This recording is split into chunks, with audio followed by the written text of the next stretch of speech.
박이사는 증시 각도기. 안녕하세요. 증시각도TV 시청자 여러분, 투자자 여러분, 도기마을 여러분, 그리고 청취자 여러분 모두 반갑습니다. 8월의 마지막 날 8월 31일 수요일 아침이 밝았습니다. 어제와 더불어서 오늘도 비가 추적추적 내리고 미국 시장도 추적추적 내렸습니다. 3일 연속 내렸고 잭슨 연설의 파장이 계속 진행되어지고 있고, 이 하락을 연준 인사들은 아주 즐기고 있는 듯한 상황이 아니냐라는 그런 정황적 상황입니다. 자, S&P 500은 1.1% 빠지면서 4천이 깨진 3,986을 기록했고요. 그리고 다우존스도 0.96% 떨어지면서 32,000이 깨진 31,790. 그리고 나스닥도 12,000이 깨졌습니다. 1.12% 떨어지면서 11,883입니다. 자, 이제 그 상승 베어마켓 랠리라고 표현하는 상승 랠리의 절반 가까이를 깨먹고 내려오는 그런 장인데요. 이 정도면 어느 정도 먹힌 것 같은데, 연준은 다시 장이 올라가는 걸 별로 바라지 않죠. 그래서 이렇게 정했습니다. 오늘 장 한마디. 말빨이 먹히니까 좋아요들. 말빨이 먹히니까 좋아요들. 네. 자, 어제 닐 카스카리가 아주 놀라운 이야기를 했죠. 닐 카스카리 어제 여러분과 나누었던 얘기를 다시 한번 해보도록 하겠습니다. 상당히 해피하다라고 이야기를 하셨고요. 해피하다고 하면서 지금까지 최근에 미국 증시의 상승은 우리를 시장이 오해한 것 같다라고 이야기했었습니다. 너무 오해해서 올랐다, 이 얘기를 한 거고요. 그 주식시장 랠리를 보고 신나지 않았다라고 얘기했고, 왜냐하면 우리 모두가 인플레이션을 낮추기에 얼마나 전념했는데 인플레이션이 다시 높아지는 기미를 보이니 기분이 좋지 않았다라는 얘기를 했는데요. 자, 이 흐름들이 오늘도 이어지고 있습니다. 오늘 연설과 회견이 있었던 리치몬드 연은총재인 토마스 바킨, 그리고 존 윌리엄스 뉴욕 연은총재 모두 비슷한 톤의 이야기들을 계속해서 하고 있습니다. 자, 그럼에도 불구하고 오늘 채권 시장은 정중동으로 들어갔습니다. 이게 2년물과 3개월물이 금리가 튀긴 했습니다만, 그 외에 다른 연물들은 좀 잠잠해지는 상황이 왔어요. 말씀드렸지만 채권 시장이 조금 안정이 되면 주식시장은 반등할 수 있다라는 말씀 드렸는데요. 어쨌든 오늘 주식시장이 하락하는 것은 연준이 부의 효과에 대해서 굉장히 부정적이다라는 걸 계속해서 얘기하고 있기 때문에 주식시장으로는 부담을 느끼지 않을 수가 없는 상황이었다, 이렇게 볼 수 있겠고, 그러나 그럼에도 불구하고 이제 연준의 행태를 결정하는 문제에 있어서 결국은 인플레이션이 잡히면 연준이 여유가 생길 것이고, 인플레이션이 안 잡히면 지금처럼 여유가 없을 것인데, 그 인플레이션을 결정하는 요소들이 어떻게 되느냐. 오늘 중요한 지표들이 몇 개 발표가 되었습니다. 부동산, 소비자 심리지수, 그 다음 유가까지. 뭐 발표는 아니지만 유가까지. 유가는 이제 관련해서 곧 중요한 발표가 있을 것으로 예상이 되는데, 요것들이 지금 오묘하게 하모니를 만들면서 계산을 아주 재미나고 복잡하게 만들고 있습니다. 자, 일단 주택 가격은 오늘 보면 떨어지고 있습니다. 그러나 여전히 전년 대비로는 고공행진을 하고 있습니다. 자, 케이서-실러 주택가격 지수가 나왔죠. 케이서-실러 주택가격 S&P 케이서-실러 20대 도시 주택가격 지수 전년비 6월달치입니다. 6월달치 전년비가 18.6% 상승입니다. 적습니까? 높죠? 전년 대비 집값이 짜장면 값도 아니고, 짜장면 값도 18% 오르면 난리 나는데 집값이 18%가 올랐어요. 그런데 지난달에는 20.5였습니다. 그거보단 떨어졌죠. 그래서 전월비로 따지면 0.4% 올랐습니다. 지난달에는 전월비 1.5% 올랐는데요. 자, 그러면 이렇게 한번 생각해 보죠. 전년 대비로 상승폭이 줄어든 겁니까? 집값이 10억 하던 게 12억 5천 하다가 12억 3천 하면 떨어진 겁니까, 여러분? 미국 기준으로 뭐 생각을 해본다면 별로 떨어진 거 아니죠. 자, 이렇게 정리해 보겠습니다. 주택 가격은 상승세는 꺾였으나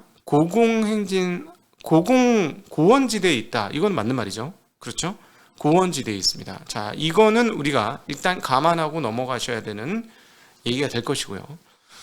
자, 요거 하나 기억해 두시고, 자, 소비자 신뢰 지수가 발표됐는데 소비자 신뢰 지수는 상당히 큰 폭으로 올랐습니다. 그래서 여전히 미국 경제가 힘이 있다라는 것을 보여주고 있어요. 자, 소비자 신뢰 지수 말씀드리죠.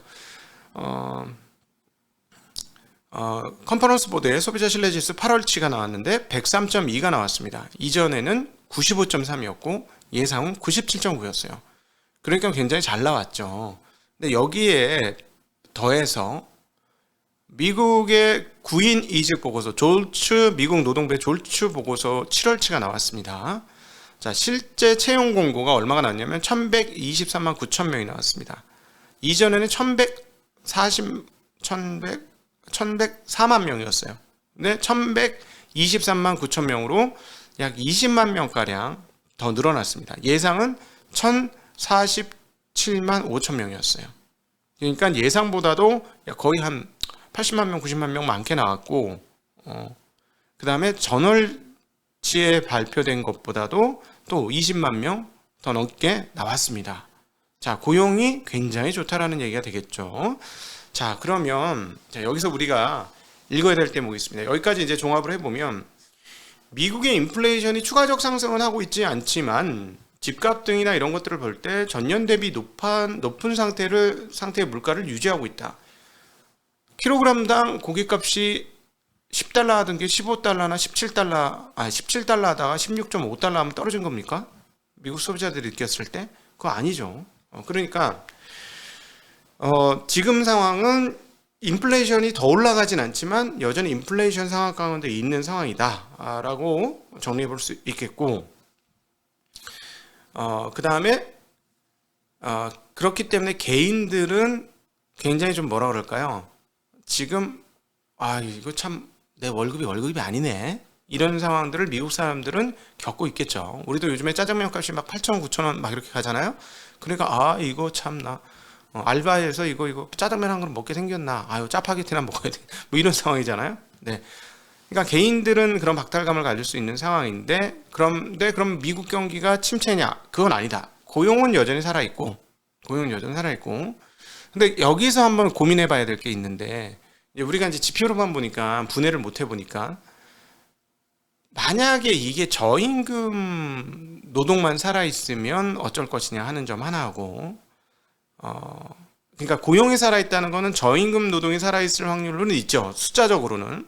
고임금 노동이 살아있으면은 뭐 괜찮아요. 제가 보기에는 뭐 아주 좋은데, 저임금 노동만 살아있다는 거는 하나의 문제가 될 것이고, 또 하나, 그럼에도 불구하고 저임금 노동이라도 살아는 있는 거잖아요. 뭔가 살아있으면 그 사람들이 취직을 할 때 어떨까요? 저 고기 한 점 먹어야 되는데 10달러 하던 게 지금 17달러예요. 월급 시간당 이거 주시면 안 되죠. 이게 될까요, 안 될까요? 그렇게 될 가능성이 높죠. 예. 그러면 고용을 하면 임금을 올려주던가 해야 합니다. 그러면 또 임금이 올라가면 또 연쇄해서 또 제품가를 올리려는 시도도 있을 수 있죠. 그럴 수 있습니다. 그러니까 미국의 인플레이션은 연준 인사들이 바라는 것처럼 쉽게 꺾일 것 같지는 않습니다. 고점은 찍은 듯 하지만 쉽게 꺾일 것 같지는 않습니다. 근데 제 생각에는 임금을 올려주는 것은 인플레이션 상황을 봤을 때 그렇게 큰 문제는 없을 것 같아요. 왜냐하면 어차피 쓰잖아요. 게다가 또 그 저임금 노동자들의 월급은 쟁여가지고 저축을 하고, 우리나라 사람들처럼 그렇게 부지런하고 알뜰살뜰 잘 못해요. 그냥 다 쓰죠. 게다가 이제 남미에서 올라오신 분들은 굉장히 즐거우신 분들이기 때문에 부정적인 생각을 안 한답니다. 남미 심지어 평생에 서너 번밖에 부정적인 생각을 안 하신대요. 우리가 하루에 수십 번씩 하는 부정적 생각을 평생에 몇 번 안 하시는 분들이 그 남미 분들이랍니다. 네, 어쨌든 잠깐 다시 돌아와서 그래서 근데 문제는 제가 보기에는 임금의 인상 부분에 있는 것이 아니라 다른 것들의 가격이 올라가는 게 문제가 있지 않느냐라고 보고 있는 거고요. 연준의 행태가 바뀌려면 지금 이렇게 고원에 있는, 높은 자리에 있는 인플레이션이 확실히 좀 꺾이는 상황들로 가야지 행동을 할 것이다라고 보여져요. 그런데 저는 제 생각에는 임금의 상승폭은 상관없어요. 왜냐하면 아까 소비자 신뢰 지수라든가 뭐 매출, 그러니까 지출 이런 쪽을 지탱해 줘야 돼요. 그러니까 지금 미국 경기는 애매한 상황인데 채권하는 애들은 그동안 하는 꼴을 보아서 이제 침체는 눈앞에 와 있어 라고 얘기하는 것이고요. 연준이 얘기하는 것처럼 괜찮으려면 어떻게 되면 소비나 지출 쪽이 살아있어야 돼요. 미국 경기에서 소비가 차지하는 비중이 7할 정도 되니까. 그러나 이게 살아있으려면 임금이 올라가는 문제들은 인플레이션에 영향을 미친다고 할지라도 상관이 없어요. 왜냐하면 소비 지출을 계속할 거니까 경제가 살아있을 거니까. 임금, 사람들한테 들어오는 돈은 그거는 상관없어요. 그러니까 결국은 여기서 중요한 포인트는 자산 가격입니다. 자산 가격이 고공행진을 해서 떨어지지 않으면, 그런데 경기가 나빠져서 임금이 깎이면 이건 최악이에요. 그건 침체로 가는 거지. 침체로 직행하는 겁니다.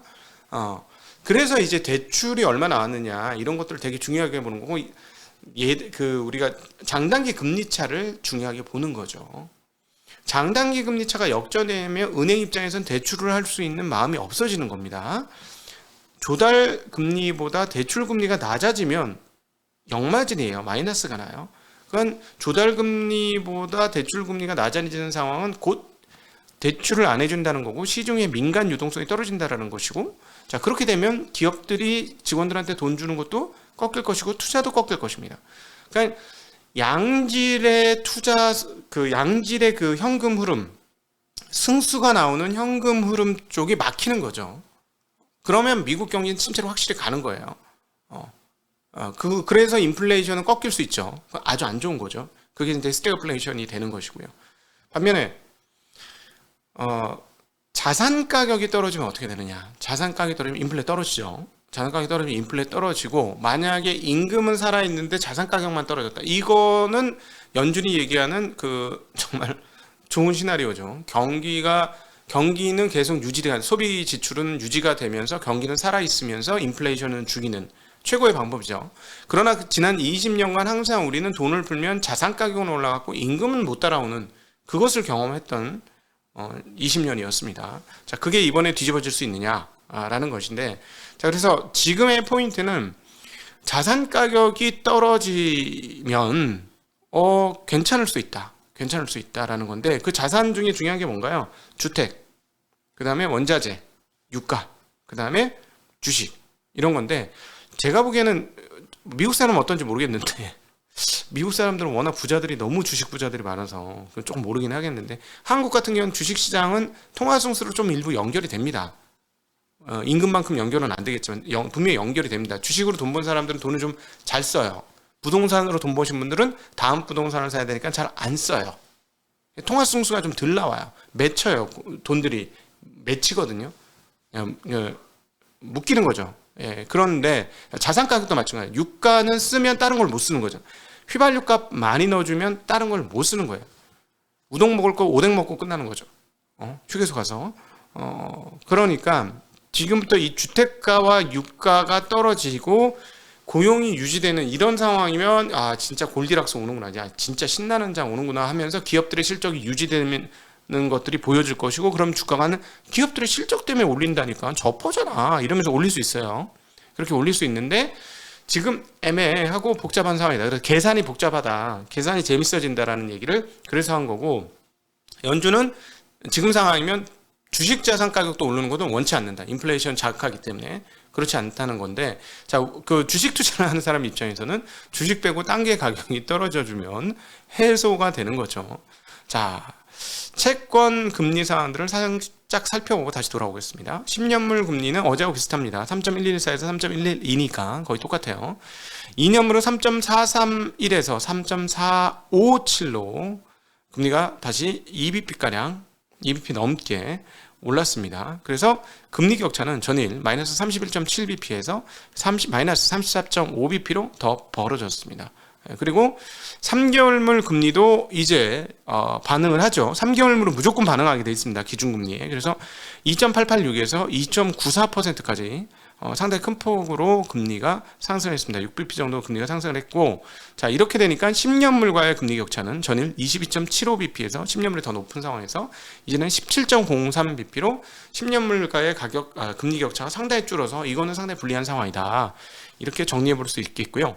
자, 근데 그럼에도 불구하고 아까 말씀드린 10년물이나 다른 30년물 장기물들은 채권 시장은 안정이 되었어요. 그건 안정이 되었고, 자, 유가. 자, 유가 보죠. 중요한 계산의 아주 중요한 축 중에 하나는 유가. 유가는 아까 이제 주택 가격은 오르진 않았지만 떨어지진 않았다. 별로. 이건 말씀드렸고, 주택 가격은 별로 아직 안 떨어졌다. 근데 6월치예요. 7월부터 좀 떨어지지 않을까 보고, 왜냐하면 모기지 금리가 지금 5.6, 5.7, 5.8 뭐 이런 상황들이고 앞으로 더 오를 수도 있는 상황이니까 아무래도 이쪽은 좀 떨어질 수는 있는데, 어쨌든 20대 도시는 아직 빠지지 않았다.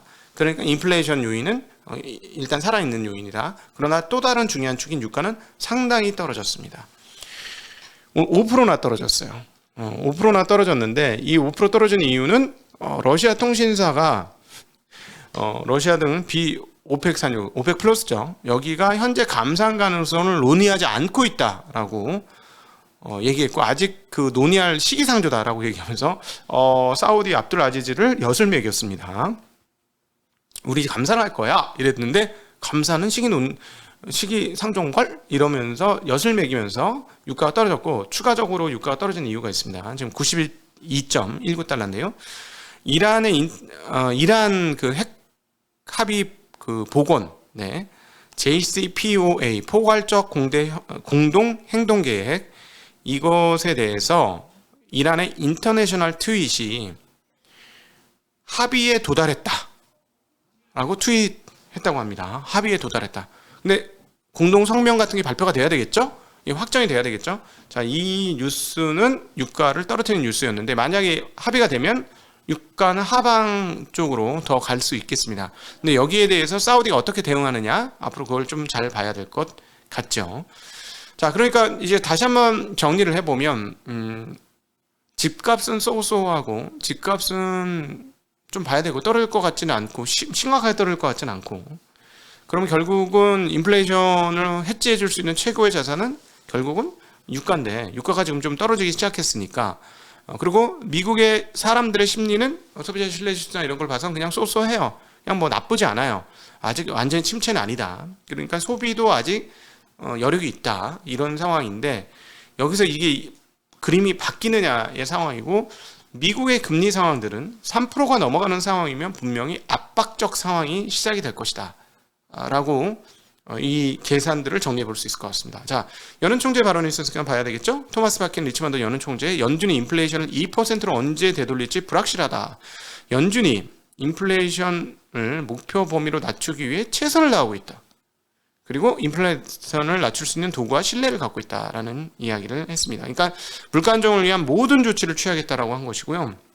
핵심은 궁극적으로 2%대까지 물가를 낮추는 것이다라고 이야기했고, 물가 안정을 하는 과정에서 가계와 기업의 일부 고통이 있겠지만 결코 연준은 물러서지 않겠다라고 얘기했어요.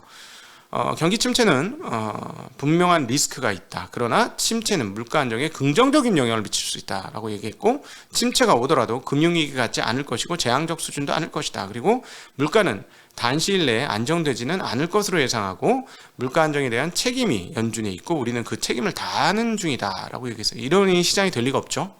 그러니까 시장이 플러스 났던 시장이 줄줄줄 흐를 수 있죠. 연속적으로 이런 펀치들이 나오니까.